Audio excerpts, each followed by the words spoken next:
Muy buenas tardes para todos los cibernautas que se conectan a esta hora a esta transmisión de la Oficina de Investigaciones de la Universidad del Tolima y el sello editorial de la Universidad del Tolima.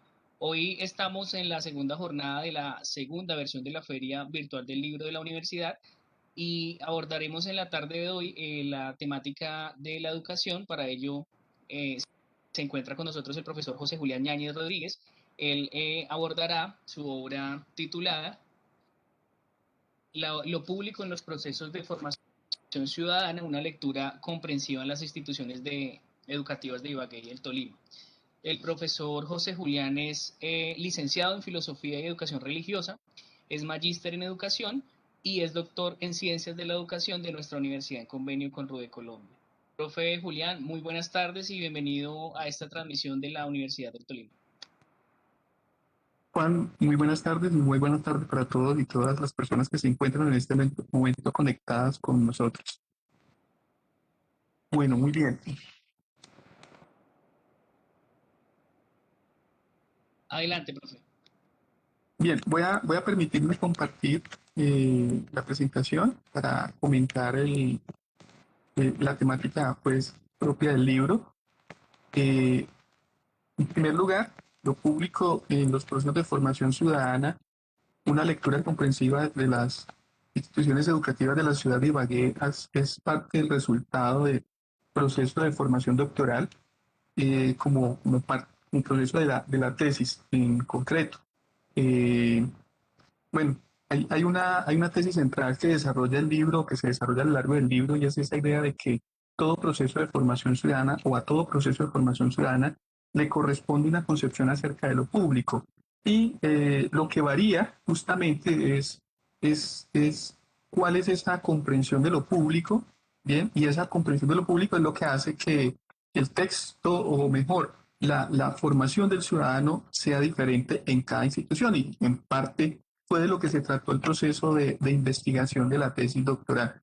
El punto de partida de la tesis y que acompaña el desarrollo del libro fue la siguiente pregunta: ¿qué elementos teóricos emergen de la relación ciudadanía y lo público en el ámbito de la escuela en el nivel medio? Esa fue la pregunta que soportó el proceso de investigación. Hubo unos objetivos donde el objetivo principal versó sobre lo siguiente. ¿Sí? El objetivo esencial era el develar los elementos teóricos que emergían de esa relación entre lo público y la formación ciudadana. Luego, allí había unos elementos específicos y de la manera como se estructuró el proceso de investigación, de esa misma manera está estructurado el libro. El primer capítulo del libro contiene toda la ruta metodológica que se siguió para el proceso de investigación. Esa ruta metodológica se enmarcó en el paradigma cualitativo, un horizonte metodológico bajo el paradigma cualitativo. Se hizo entonces un ejercicio de hermenéutica crítica, teniendo en cuenta algunos elementos, ¿sí?, de lo que fue o de lo que es la etnografía crítica y la teoría fundamental. A partir de allí se fue construyendo esos elementos teóricos que iban emergiendo metodológicamente. Y como método central, los anteriores, la etnografía y la teoría fundamentada, de ellas se tomaron algunos elementos para el ejercicio de investigación, pero el método central fue el estudio de caso bajo la modalidad de caso múltiple. El estudio de caso y todo estudio de caso se enfoca en un fenómeno. ¿Cuál era el fenómeno? Lo público, ¿sí? Observar cuál era la concepción de lo público en los procesos de formación ciudadana. Y el caso, en este caso eran casos múltiples, se escogieron 12 instituciones. Para un primer momento se trabajaron dos instituciones educativas. El criterio de selección de esas instituciones fueron aquellas que presentaban los mejores resultados en la subprueba de competencias ciudadanas. Fue el criterio inicial, se hizo un proceso de acercamiento a estas dos instituciones y a partir de allí se perfeccionaron unos instrumentos que permiten lo de instituciones. Los fundamentos teóricos, bueno, ahí están las fases que se siguieron, de esas fases da cuenta todo el proceso metodológico y se encuentra en el capítulo primero del libro. Sí, hubo cuatro grandes momentos. El primero fue la selección del fenómeno y de los casos. Un segundo momento, la reconstrucción que tiene que ver con la categorización y subcategorización. Luego el momento de teorización, porque a medida que se iba avanzando en el ejercicio se iban encontrando unos elementos teóricos, es decir, aquello que se concebía como público, ¿sí? O lo público, ahora vamos a mencionar estos fundamentos teóricos que se entendió por lo público en el proceso de investigación y desde lo cual se hizo la lectura en las instituciones educativas. Luego se hizo un elemento en ese momento de teorización, una saturación teórica, hasta llegar a la configuración de unos principios teóricos donde nos permitieron observar y ratificar esa tesis inicial que nosotros teníamos, que la mencioné al inicio de la presentación, y es esa idea de que a todo proceso de formación ciudadana le subyace una concepción de lo público. Dependiendo de esa concepción de lo público, asimismo se va dando el proceso de formación. Cuando la institución tenía una concepción de lo público más amplia, en el sentido de que se entiende que lo público es ese escenario en el que se dinamizan las prácticas, los comportamientos, el encuentro de los ciudadanos. En esa misma medida había una concepción de formación ciudadana mucho más abierta, mucho más democrática. Cuando la concepción de lo público se resumía a aquello privado, aquello perdón, a lo contrario a lo privado, en ese caso la concepción de formación ciudadana también era muy restringida. Fue una de las cosas que se descubrió en el proceso.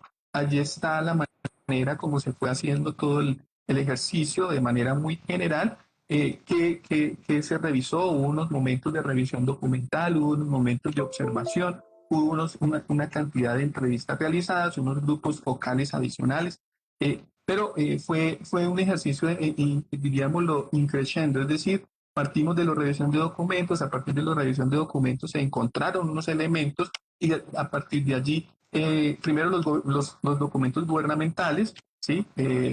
Lo establecido para la formación política y democrática, lo establecido sobre las competencias ciudadanas, luego la revisión de los PEI, pero a medida que se iba avanzando se iban teniendo en cuenta los elementos encontrados en la revisión anterior. Y así se iba creciendo. Cuando se hacen las entrevistas, la perspectiva de las entrevistas que se hicieron a los docentes fue de profundización sobre lo encontrado, y lo mismo con los grupos focales con los estudiantes. Ya en términos en el capítulo 3, perdón, 2, vamos a encontrar en el texto, o encontramos en el texto, ya los elementos de fundamentación que le dieron sentido a todo el proceso. ¿Sí? Allí se encuentra lo que es ciudadanía y partimos y hacemos un recorrido a lo largo del capítulo sobre la ciudadanía, que se parte de esa concepción de ciudadanía en Grecia, la ciudadanía entendida como lo koinon, ¿sí? Es decir, lo comunal, el encuentro, con lo contrario al idion, y de donde viene la palabra idiota, que es el individuo o lo individual. Totalmente contrario a lo que promueve la sociedad hoy en contexto, ¿no? La sociedad capitalista o la sociedad actual, soportada sobre el sistema de producción capitalista, lo que promueve es la individualidad al extremo, ¿sí? Es decir, pareciera desde una perspectiva griega que la sociedad hoy lo que hace es promover una sociedad de idiots o de idiotas, es decir, sujetos extremadamente individuales y poco comunales, ¿no? Muy contrario lo uno a lo otro. Se hace un recorrido a lo largo del capítulo sobre cómo fue evolucionando la concepción, perdón, la ciudadanía, que se fue dinamizando en la medida en que se encontraban o iba apareciendo las diferentes concepciones de Estado, y cómo en cada concepción de Estado hay una manera de concebir de manera distinta al ciudadano, ¿no? En el Estado absolutista el ciudadano de hecho no existe. En el Estado liberal hay una concepción, los primeros pasos de lo que va a ser la ciudadanía moderna, y llegamos posteriormente a toda una reflexión en torno a lo que es la ciudadanía de un poco más actual, a partir de las reflexiones de Marshall, Peña, y más o menos nos amparamos más o menos no, de hecho nos amparamos en la concepción de ciudadanía que se promueve desde la perspectiva de la Escuela de Frankfurt, ¿sí? Y también muy cercano a la perspectiva de la Escuela Española, donde hay una concepción de ciudadanía bien particular y que es muy cercana también a la que concebimos nosotros desde nuestros documentos institucionales como la Constitución. Bien, también hay todo un recorrido en el documento, en ese capítulo, sobre lo que es formación ciudadana, cuál es la ciudadanía, otra cosa es la formación ciudadana. Y después de todo ese recorrido llegamos a la conclusión de que formar en ciudadanía implica generar un sentido de pertenencia a una comunidad política caracterizada por contener una inclusión cultural y un sentimiento de solidaridad. Eso sería formar en ciudadanía o para la ciudadanía en un contexto de un Estado republicano como el que nosotros vivimos, en el que nosotros nos movemos, como es el caso colombiano. O sea, que formar en ciudadanía sería formar sujetos con una identidad particular a una realidad con unas características socioculturales, más aún, más que sociocultural, multiculturales, como lo que sería Colombia, y promovido por un sentimiento de solidaridad que es lo que genera la colombianidad. Más o menos es lo que está allí y que de alguna manera fuimos desarrollando en el capítulo. Otro apartado importante dentro de este ejercicio, de este capítulo, está todo lo que es lo público, ¿no? ¿Qué es que entiende por lo público? De entrada es un concepto multívoco y hay diferentes formas por ser un concepto multívoco, diferentes formas de concepción, ¿no? Lo público desde la perspectiva de la esfera, lo público desde lo institucional, las instituciones públicas, pero teniendo en cuenta una cosa, y es que en lo institucional, aunque es privado, de alguna manera tiene un contacto directo con lo público. Una universidad es pública, pero también hay universidades privadas que cumplen una función pública, por lo tanto allí también hay una concepción y un trasfondo de lo público. Por eso lo público no puede ser reducido en ese sentido a lo contrario a lo privado. Y allí están todas las fundamentaciones y desde qué perspectiva de autores se podría tomar. Lo público como lo visible, lo manifiesto, lo accesible a todos, ¿sí? Lo público como el grupo de personas también, es una manera de concebirlo. Lo público como el espacio también, y esa es una visión de Richard Segal, además muy interesante, y de Hannah Arendt acerca de lo público, ¿no? Como el espacio compartido y espacio no solamente como un espacio topográfico, sino un espacio de encuentro. Y allí creo que cerramos ese capítulo teórico sobre lo público desde la perspectiva de Guillermo Hoyos, que de alguna manera intenta recoger con su fundamentación muy habermasiana, muy de teoría crítica, que lo público es un proceso en construcción permanente, un lugar de encuentro desde donde se teje la política. Y aquí está, de hecho, esta pirámide que de alguna manera nos da cuenta de que de lo público, ¿no? Lo público como el puente entre la sociedad civil y la política. Y lo que decía y plantea el profesor Hoyos y que además nosotros soportamos en el desarrollo de la investigación, y es esa idea de que gracias a lo público y a ese encuentro de interacción es que hay garantía de vida política y por lo tanto de Estado de Derecho. Cuando desaparece lo público, el Estado de Derecho entra en peligro. Es decir, en últimas estamos hablando de que si desaparece lo público, desaparece el ciudadano, porque el ciudadano es en lo público y el ciudadano, un sujeto activo que es capaz de pensar por sí mismo, que es capaz de tomar sus propias decisiones, que es sujeto autónomo, es decir, es un sujeto que hace y dinamiza la vida democrática y por lo tanto hay garantía de Estado de Derecho. Si no hay ciudadano, si lo público se interrumpe, se rompe, genera cortocircuito y por lo tanto no habría Estado de Derecho o el Estado de Derecho se pone en riesgo y al ponerse en riesgo el Estado de Derecho se pone en riesgo la democracia, porque podemos caer en eso que Habermas llama y que también de Sousa y otros autores critican de una democracia sin democracia. Y de hecho, esta sentencia del profesor Hoyos me parece muy importante y quise traerla acá. Quienes ignoran lo público hacen un cortocircuito desde la sociedad civil hasta la política, fomentando formas de comunitarismo autoritarias en nombre de la comunidad e ignoran la sociedad civil y son autoritarios en nombre de cierto liberalismo autoritario de un Estado en manos de expertos. Ese es el gran riesgo de cuando desaparece el ciudadano, de cuando desaparece lo público y cómo va cobrando sentido un proceso de formación ciudadana como formación para lo público, que es en últimas la propuesta que se hace en el texto, ¿no? Formación ciudadana como formación para lo público, ¿sí? Es decir, una formación, se requiere de una formación ciudadana que vea al ciudadano como un sujeto más allá de alguien que pertenece a una ciudad. Es decir, que vea la ciudadanía más allá de lo jurídico, legal, ¿sí?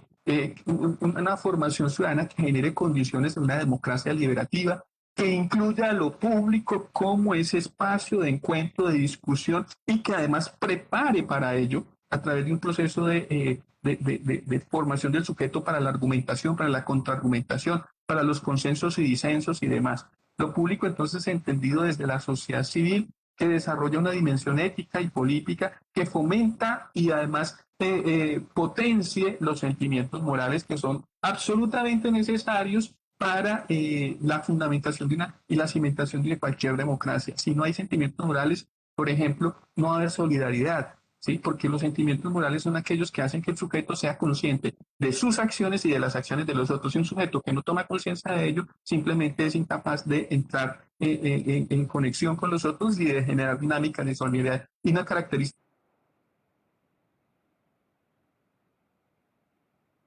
sin solidaridad no hay vida política, de hecho. Y cuando se rompe y no hay una potenciación y no hay un cultivo de los sentimientos morales, pues suceden muchas de las cosas que nos están sucediendo en contexto, ¿no? No nos duele lo que sucede con los demás en términos de ciudadanía, de paisanaje con los otros. Bueno, muy bien, se hizo esa revisión entonces y se verificó y se concretó de manera en el proceso de investigación y la tesis que nosotros o que se había propuesto junto con la persona que acompañó este proceso, que bien vale decirlo, fue la doctora Liliana Margarita del Vaz. Bien, entonces se hizo observación, se hizo revisión de documentos, se hizo entrevistas, se hizo incluso grupo focal. Dos fases, primero con las dos primeras instituciones para mejorar y perfeccionar los instrumentos y demás, y luego un segundo momento. En esa primera parte nos aparecieron unas categorías emergentes sobre la ciudadanía, que fue la formación integral, la identidad, la pertenencia y el pensamiento crítico. Es decir, que cuando se hablaba de lo público y de la formación ciudadana, emergieron, además de lo que nosotros habíamos presupuestado teóricamente, estos otros elementos. Y aparecieron entonces, y ahí hay una definición, y van a encontrar ustedes en ese capítulo siguiente, que es el capítulo que de alguna manera da cuenta de todos los resultados de la investigación y del proceso de investigación, esas categorías emergentes. Entonces, cuando se hablaba allí de lo público y de la formación ciudadana, aparecieron estos elementos: formación integral, identidad, pertenencia y pensamiento crítico. Bien, y en la segunda fase lo que se hace, lo que sucede es que se confirma la tendencia ya observada en la primera fase. Es decir, se considera que en la formación ciudadana el alumno o el estudiante es el centro del proceso. Hay un objetivo común de propender por una sociedad más justa, insistencia por la gestión de un ambiente sano y apto para la convivencia, formación integral y formación en valores. Y allí están esos elementos. Y ya como para ir cerrando, por temas del tiempo que se da, se considera entonces que la formación ciudadana hace referencia a una categoría compleja pero fundamental para el proceso de formación de los estudiantes y la posibilidad de la consolidación de una democracia, lo que decíamos ahora. Si no hay ciudadanos, no hay democracia. Y para que haya ciudadanos es necesaria la formación, para que suceda aquello que dice de la Cortina en uno de sus textos, Ciudadanos del Mundo. Ella dice, la ciudadanía es algo que se aprende como casi todo, y se aprende no por ley y castigo, sino por degustación. Bien, ¿eso qué significa? Que la formación ciudadana tiene que darse desde las primeras etapas de la vida y casi que es un proceso permanente y debería ser un proceso permanente, ¿no? Y más aún, y a esa formación ciudadana, más allá de las competencias ciudadanas, es una formación ciudadana desde la perspectiva de formación para lo público. Esa es la propuesta, ese es el planteamiento central. Y dentro de los elementos y recomendaciones que aparecen de este proceso de investigación, del cual se da cuenta en el libro que tiene el mismo título, es la necesidad de que haya una formación de ciudadanía como formación para lo público en las instituciones educativas desde las primeras etapas, ¿sí? Pero no solamente entendiendo la formación ciudadana como casi siempre se la entiende, como una formación para la enseñanza de cumplimiento de reglas y normas. Esa es una visión demasiado limitada, demasiado restringida de lo que es la ciudadanía. Teniendo en cuenta que, como lo decía Peña, como lo dice Marshall, como lo dicen los teóricos, hacer de la ciudadanía, teniendo en cuenta que la ciudadanía tiene una triple dimensión, que es la dimensión jurídica, es decir, el ciudadano es ser consciente de sus derechos y sus deberes, pero tenerlos claros, no teóricamente, sino claros y apropiados, el ciudadano, la ciudadanía tiene otra dimensión, que es la dimensión social, que es la que implica la convivencia, pero una convivencia que va más allá del simplemente cumplimiento de reglas y normas, sino que implica una perspectiva activa de solidaridad y compromiso con los otros, y una dimensión política que lo hace como lo involucra como sujeto integrante, como parte integrante del ejercicio del poder. Bien, entonces ese es el sentido de lo que allí se plantea, de lo que ustedes pueden encontrar con la lectura de este documento. Entonces, lo público subyace a la formación ciudadana. La conciencia de esa relación redimensiona teóricamente y le da relevancia a la función social y política de la escuela. Pues cobra mucho sentido el papel protagónico de la escuela. Más aún, es un elemento que creo que esto no es un secreto para nadie, si tenemos en cuenta que de cada 100 egresados de las instituciones educativas, solamente, y exagerando un poco, el 40% va a llegar a educación superior. Quiere decir que si no se logra un proceso de formación ciudadana, política y democrática en la escuela, en la educación básica y media, estas personas difícilmente van a tener un proceso de formación posterior. Y de ahí también la consecuencia y la importancia fundamental de que en educación superior también haya una formación en ciudadanía y que se requiere, que es necesaria, porque más allá de formar profesionales, la universidad tiene el papel y el compromiso de formar ciudadanos. ¿Sí? Ciudadanos en todo el sentido y más o menos desde la perspectiva de lo que estamos planteando, ¿no? Porque ese sujeto que se forma como profesional va a fungir como ciudadano y antes que profesional es efectivamente un ciudadano. Entonces era un poco lo que quería mostrar y termino con esta frase que es un postulado muy propio dentro del proceso, que es la siguiente.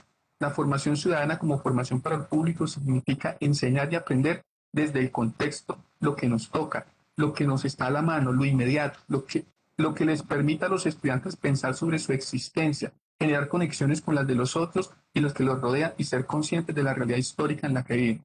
La formación ciudadana como formación para lo público, entonces, se convierte en un ejercicio estético en el que el estudiante se transforma en ciudadano. Es esa mirada tan bonita de lo que significa hacerse ciudadano, ¿no? Es un ejercicio estético en el que el sujeto se va transformando a sí mismo en ciudadano. No que otro lo transforma, no que otro lo moldea, no esa visión plástica, sino esa visión de la formación no como un fin, sino como un proceso. Entonces, la formación ciudadana como una formación para lo público, como un ejercicio estético en el que el estudiante se transforma en ciudadano. Y en la medida en que está bien formado, a su vez se convierte en gestor, constructor de su propia realidad. Bien, era eso lo que quería compartirles a través de esta presentación. Muchas gracias, profesor Julián. Bueno, usted lo decía dentro de su presentación, y hay una parte muy importante y es lo de la formación integral y en valores, ¿no? Y la construcción de ciudadanía.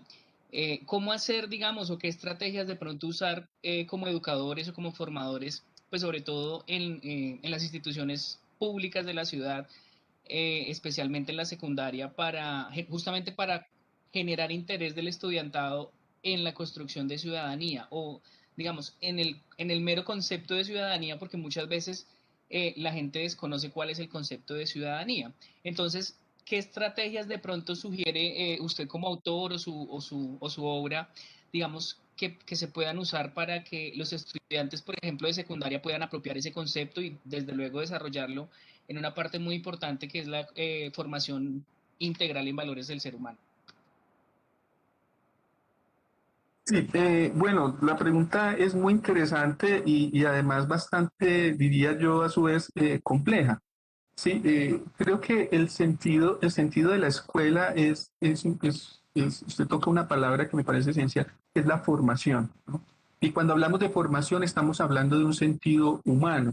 Y yo creo que valiéndonos un poco de los autores y también de la propia experiencia, el camino sin duda está gestado desde las mismas artes y humanidades, ¿no?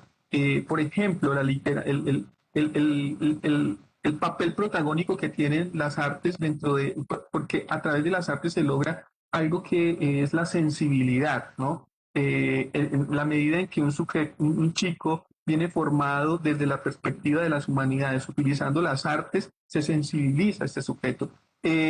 Por ejemplo, a través de la literatura hay una riqueza enorme en la que el chico puede sensibilizarse respecto a situaciones como la justicia, la injusticia, valores y antivalores, ¿no? Justicia, injusticia, solidaridad, insolidaridad, respeto y respeto. O sea que hay un recurso con el que se cuenta muy importante. Es decir, si dejamos esa visión y esa perspectiva, y es un poco me estoy amparando en Martha Nussbaum, esa visión, esa perspectiva de la educación desde una perspectiva económico-productiva y la miramos más desde una perspectiva de configuración y formación de seres humanos, yo creo que encontramos una ruta importante. La literatura se convierte en un aliado fundamental. Es que lamentablemente lo que más requieren los chicos en la escuela, desafortunadamente, es lo que menos se les ofrece. Un chico en formación, un niño, lo que más necesita es educación artística, educación física, inteligencia emocional, son elementos que son fundamentales, ¿sí? El manejo de las emociones hace parte de la formación ciudadana.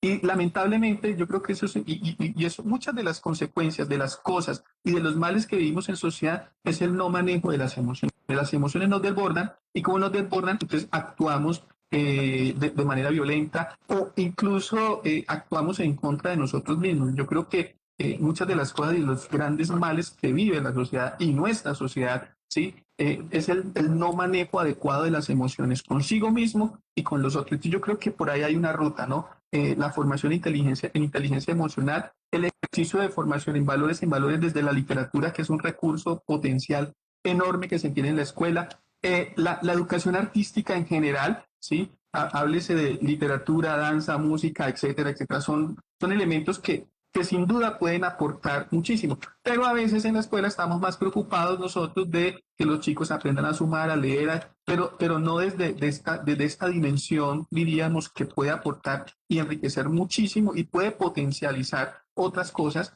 y de paso también aprenden lo que deben aprender. Profesor Julián, muchísimas gracias por hacer parte de esta segunda feria virtual del libro de la Universidad del Tolima y es un placer, como siempre. Juan Manuel, muchas gracias a usted y muchas gracias a todas las personas que en este momento se conectaron y que pudieron haber escuchado lo que aquí se presentó. Buen resto de tarde y buen resto de feria para todos.